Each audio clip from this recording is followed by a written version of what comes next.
The idle's still crap. It idles high or it dies.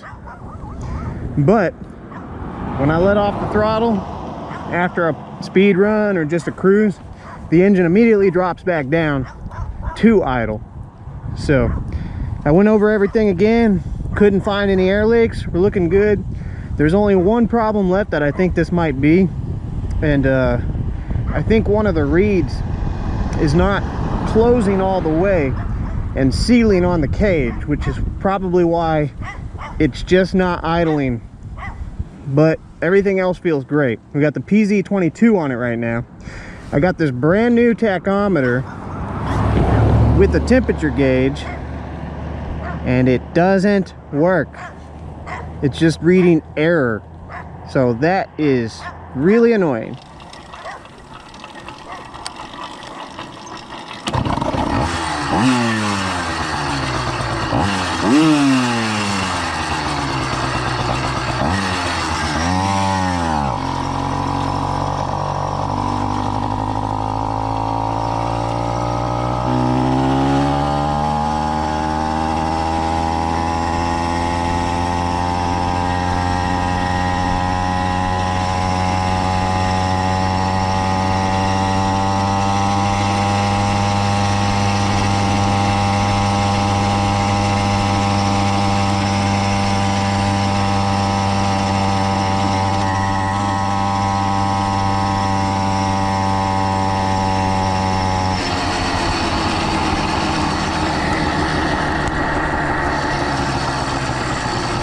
Yeah, the air leak's gone, she just won't idle.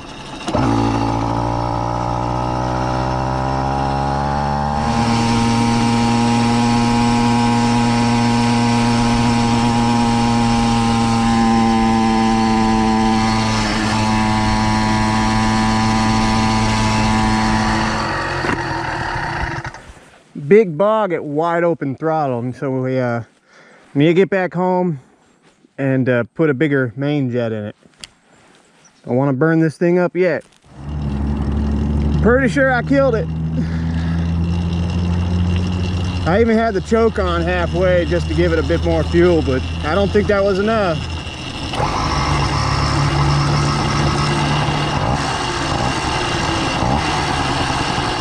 And this is what happens when you just send it. I stuck the PZ22 on there, stock jets, just had a good feeling about it, so I took it out for a rip. Right, it felt real good, real strong. The idle was better, but it's still got the idle problem. No air leaks. As soon as I let off the throttle, this thing drops right back down to its crappy idle. But when I was out there about 2 miles from the house, I opened it up all the way and big bog, just bog way down. So I immediately knew main jet's too small, way too small. I put the choke about halfway, just kind of cruised gently home. And of course, while the camera was off, she heat seized when I was going slow. So I'm gonna open it up, see how much damage I caused.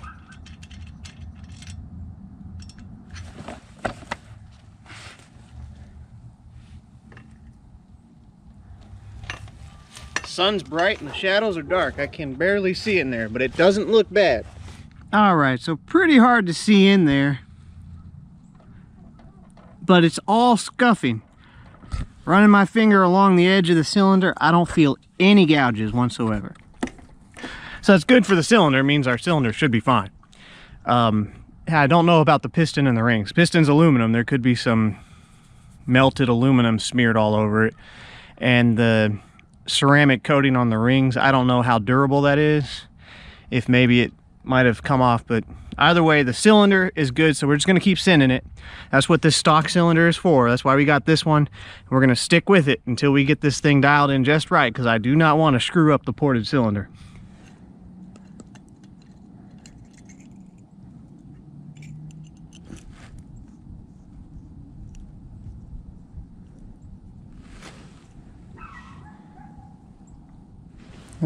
I think there's actually a number on this jet. I'll be damned.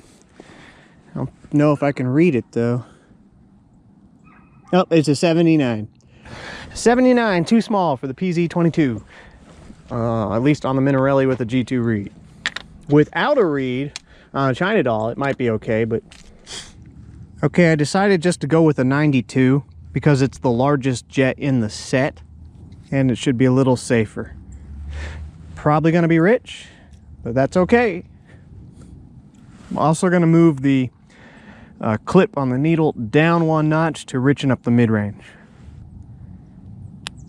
Give her some more gas. Now this is what I should have did in the first place. Should have just gone straight up to the big jet, run it, see how she did.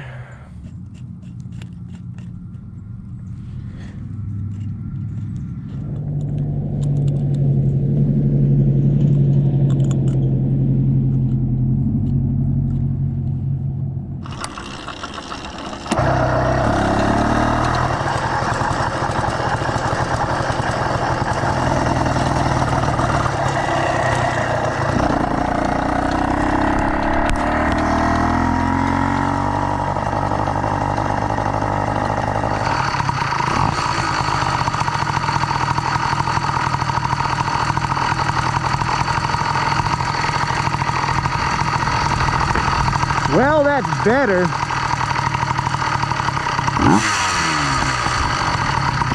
have to die out.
It's gotta be that reed. I bet you anything.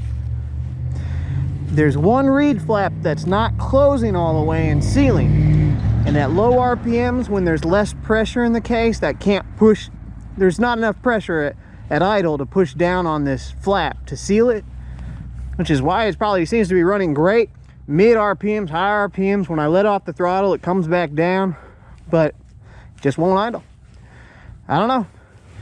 Running a lot better with the PZ22 than it did with the 19. I'm afraid it's probably still a little too lean. So I'll probably go with the PZ20 and the same 92 jet just to be on the safe side. But she didn't lock up. It's really unfortunate that this stupid temperature gauge isn't working on this brand new readout. And you know, I might have been able to use that to keep it from running too hot on the way back and seizing up. But anyways, on the new jets, it's great, seems great. But like I said, I think it might be too lean. So yeah, that's all I got time for today. Got to go to work. Anyways, we'll keep at it. This is going to be a pretty long project getting this thing dialed in at the rate I'm going. So in case anyone's wondering, there's what we got, 45 miles an hour. That's definitely not what she's capable of. That's just where I backed off. By the time it got completely on the pipe, it just slipped and slipped and slipped. I did tighten the preload spring a little bit, and it does hold a little better, but I think that's all we're going to get out of the stock clutch. So we're going to move on to the super clutch with this cylinder, since it's slipping the stock one, and see how it does. But yeah, 45 is a respectable number. It's strong all the way through the power range, and like I said, that is not even close to what this thing's capable of. That's just what the clutch is capable of when this thing hits the pipe. Anyways guys, until next time, ride safe.